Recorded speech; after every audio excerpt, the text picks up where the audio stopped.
DC here. Hi, guys and gals. Well, it's Monday, and Monday is tag day, but today is Easter Monday, so there's a lot of people that are having a day off. I am actually enjoying a beer. But this is now time to do Dave Nicholson's 7 question tag, his last Saturday tag, and I will do my best. I think that there's probably a few challenging questions, but let's just see how it goes. Okay, question one. Let's see, Dave, what you've got for us this week. Question one. With each passing day, what kind of a person are you turning into?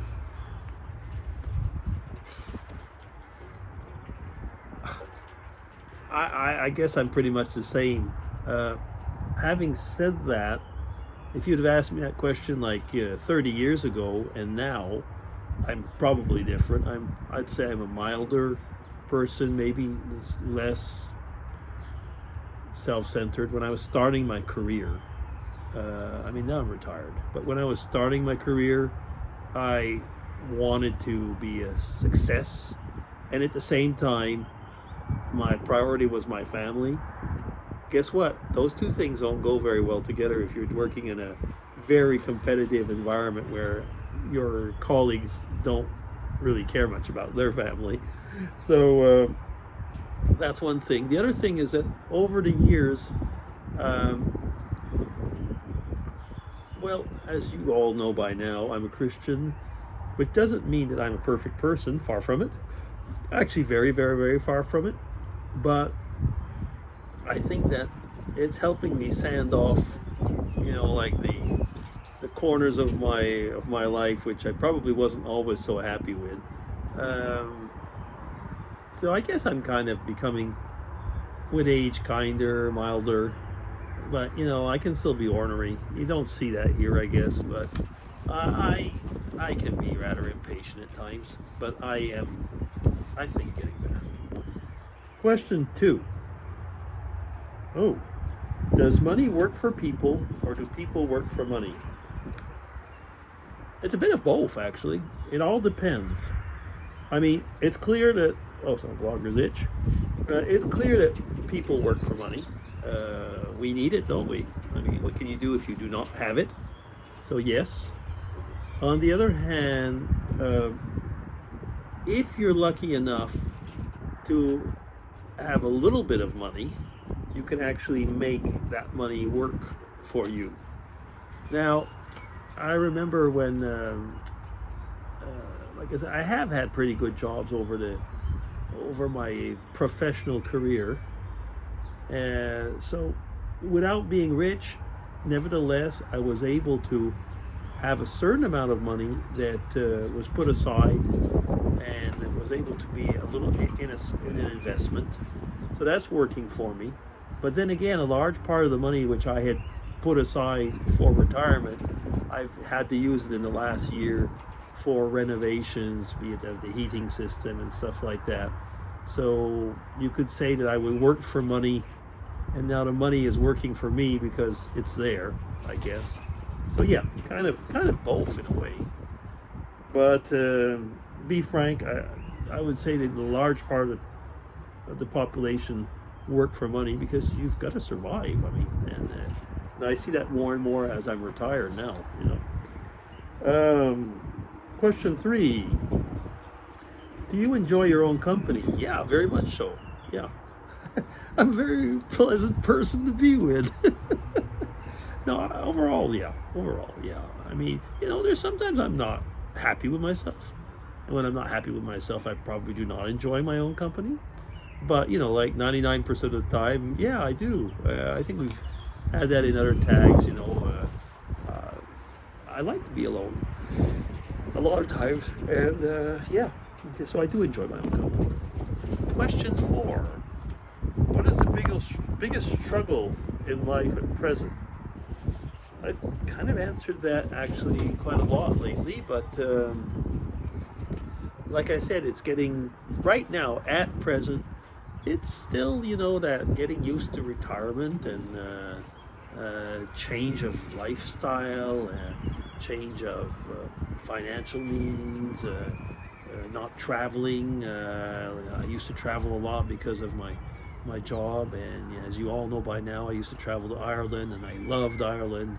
And lack of means right now to do it as much as I wanted. Yeah, it's not like some people have a bigger struggle as a health struggle.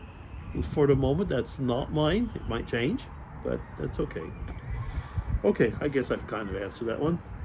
Question 5. What do you think would matter most in your life if you live to be 100 years old? Well, you kind of wonder, will we make it that far? My mom is going to be 90 this year, so maybe, who knows? What would be, what's the question again? What do you think would matter most? Oh, my family, the ones that would be still there. But you know something? If I'd be 100, they'd be old. That's sometimes what I think. I've thought about that. My own children would be rather old if I was 100. But I would probably, what would matter, I think, would be to see how my grandchildren would get along. And I hope, if I was 100, that I'd still have my head. Because, if you're just, I was going to say a vegetable, there's not much going to be going on if you're 100 and you don't realize what's going on. But I do see in today's world, actually, more and more people do make it to 100. So who knows? We'll see. But yeah, would be my kids, my grandchildren. That'd be, I guess. Yeah. Question 6. Let me see. Which animal or bird would be rudest or most savage if they had the ability to talk? Actually, I saw Jasmine's answer on this one. I was going to say hyena as well. But I will think in that respect, I would say 2 would probably be a tie. I'd have said hyena, but 2 would have probably be a tie. A cat and crows. I think crows, when I see crows, the way they act and everything, they would probably be very rude and savage. I see the way they act with other birds and so on. And cats, without a doubt. So that's question 6. And now up to question 7 and last.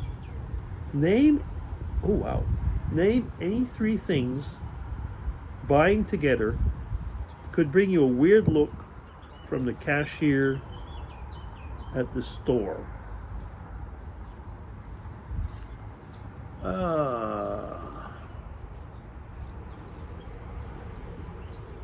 I guess it would be anything that could be used for a weapon.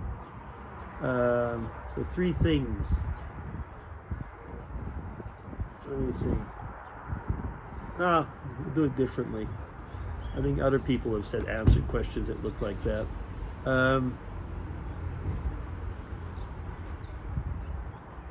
Chemicals, razor blades, and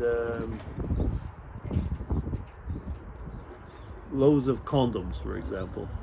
Yeah, if you put those things together, I think you might end up, people might look at what you're doing and what are you trying to organize with all of those, or yeah, might be weird, but I think so. Okay, that's it. So 7 questions. If I answer them well, not so certain. Anyway, that's it for now.